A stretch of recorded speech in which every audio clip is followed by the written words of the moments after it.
के और 40 रुपये अलॉटमेंट के लिया है, 20 रुपये प्रीमियम का नहीं लिया है। तो इसको मल्टीप्लाई किया तो 48,000 आया। ठीक है, अब हम इन सब का टोटल करेंगे तो टोटल पैसा कितना आ गया, इसका टोटल करेंगे तो 1,68,000 अमाउंट आ चुका है। यस क्लास, तो टोटल फोर फीचर दोनों का मिला के 1,68,000 आया। अब हम फोर फीचर की एंट्री कर रहे थे।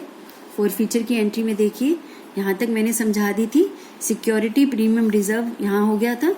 फोरफिटेड में 1,68,000 कैसे आया, ये कैलकुलेशन मैंने आपको करके दिखाई है। ये देखिए,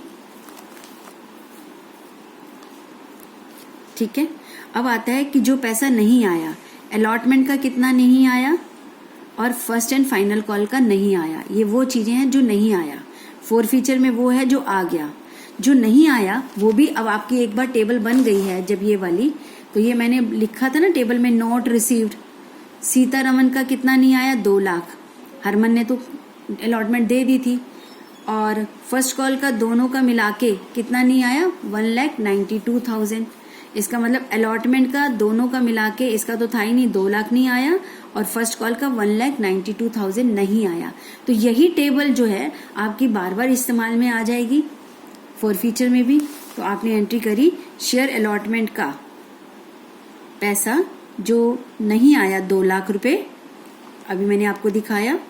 फर्स्ट एंड फाइनल कॉल का 1,92,000 नहीं आया। दोबारा से देख लीजिए, अलॉटमेंट का 2 लाख रुपए नहीं आया, फर्स्ट कॉल का, इन दोनों का टोटल करोगे तो 1,92,000 नहीं आया। राइट, चलिए अब ये आपने शेयर्स को फोरफिट कर लिया था।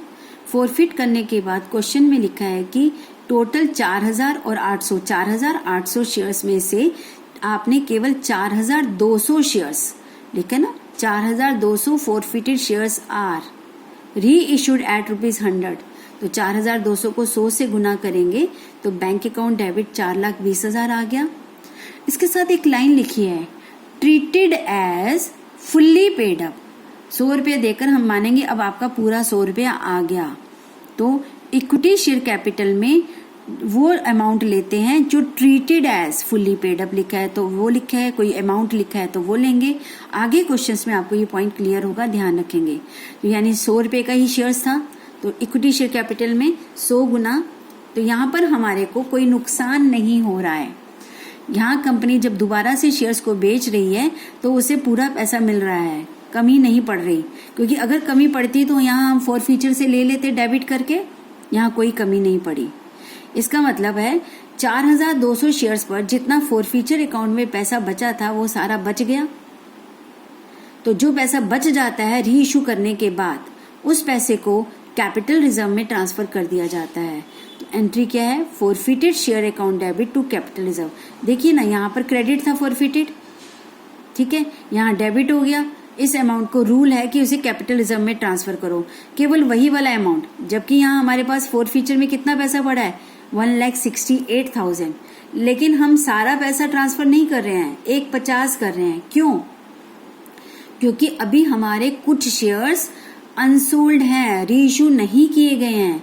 तो जिन शेयर्स को री इशू नहीं किया गया है उनका पैसा फोर फीचर में ही पड़ा रहेगा जब तक वो री इशू नहीं हो जाते, ठीक है।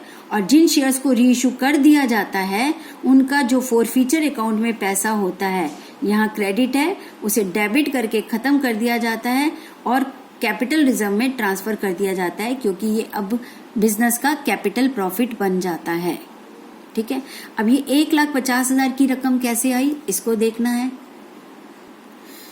देखो क्लास, टोटल फोरफिटेड शेयर 4,800 हैं, जिसमें से सीता के 4,000 थे और हरमन के 800 थे। अब इन 4,800 के टोटल में से कंपनी केवल 4,200 शेयर्स इशू कर रही है, ठीक है। वो कहती है कि हरमन के तो सारे हैं, तो हरमन के मैंने 804 पूरे ले लिए। 4,200 बनाने के लिए अगर 800 हरमन के हैं तो बाकी 3400 बचे, 3,400। इसका मतलब सीतारमन के 3,400 शेयर्स ही रीइशू हुए हैं, बाकी नहीं, तभी तो टोटल 4,200 आया। इसका मतलब है सीतारमन के अभी री इशू नहीं किया, 600 शेयर्स अभी बाकी हैं, ठीक है, इट मीन्स 600 शेयर्स का जो फॉरफीचर है उसको हम अभी हाथ नहीं लगा सकते। हाँ, इसमें से 3400 शेयर्स का जो फॉरफीचर है प्लस 800 शेयर्स का जो फॉरफीचर है, उस फॉरफीचर में से री इशू के टाइम कोई पैसा यूज हुआ है तो उसे माइनस कर दो, यूज नहीं हुआ है तो वो फॉरफीचर सारा कैपिटल रिजर्व में ट्रांसफर हो जाएगा। अब इसको निकाला कैसे जाए, तो 800 शेयर्स पर अब मैंने यहाँ लिखा है जिन फॉरफिटेड शेयर्स को री इशू किया जा रहा है उन्हीं का फॉरफिटेड बैलेंस लेंगे। किस लिए लेंगे, कैपिटल रिजर्व में ट्रांसफर करने के लिए। जैसे अब सीतारमन के 4000 शेयर्स थे जिस पर उसका फॉरफीचर हुआ था 1,20,000 का, लेकिन हम केवल 3400 शेयर्स पर कितना होगा, क्योंकि 3400 ही शेयर्स री इशू कर रहे हैं, तो 4000 पर होता है 1,20,000, एक पर होगा 1,20,000 बटा 4000, तो 3400 पर कितना होगा, इसको कैलकुलेट करोगे तो 1,02,000 रुपये। यानी 3400 पर फॉरफीचर अकाउंट में इनका फॉरफीचर 1,02,000 पड़ा है, जबकि टोटल फॉरफीचर 1,20,000 था, लेकिन उसमें से 3400 शेयर्स का 1,02,000 फॉरफीचर है। ठीक है, 1,02,000 इसको सॉल्व करेंगे तो चलिए, तो जिन शेयर्स को री इशू किया है उसी का फॉरफीचर 1,02,000 लेंगे।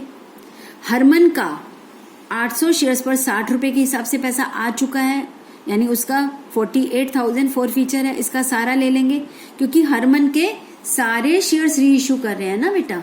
यहाँ देखिए ये जो 4200 शेयर्स री इशू कर रहे हैं इसमें हरमन के सारे हैं, तो हरमन का सारा फॉरफीचर लेंगे। लेकिन सीताराम के सारे शेयर्स इशू नहीं हो रहे हैं, प्रोपोर्शनेट कुछ हो रहे हैं, तो जितने हो रहे हैं उसका उतना ही फॉरफीचर निकालेंगे। तो उसका उतना फॉरफीचर निकालने के लिए यूनिटरी मेथड अप्लाई किया। 4000 पर फॉरफीचर है 1,20,000, एक पर होगा तो 1,20,000 बटा 4000, तो 3400 पर कितना होगा इंटू 3400। तो टोटल फॉरफीचर जिन शेयर्स को री इशू किया है उसका 1,50,000 हो गया।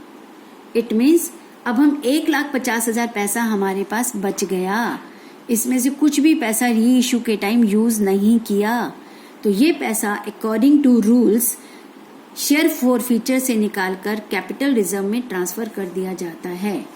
इसलिए एंट्री होगी forfeiture share account debit to capital reserve account 1,50,000।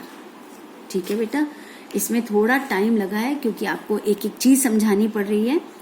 31 minutes लगे हैं, लेकिन आप अपने आप जब करोगे तो आप इसको 16 से 20 मिनट में पेपर में कर सकते हैं। ठीक है, तभी आपका ठीक हो पाएगा।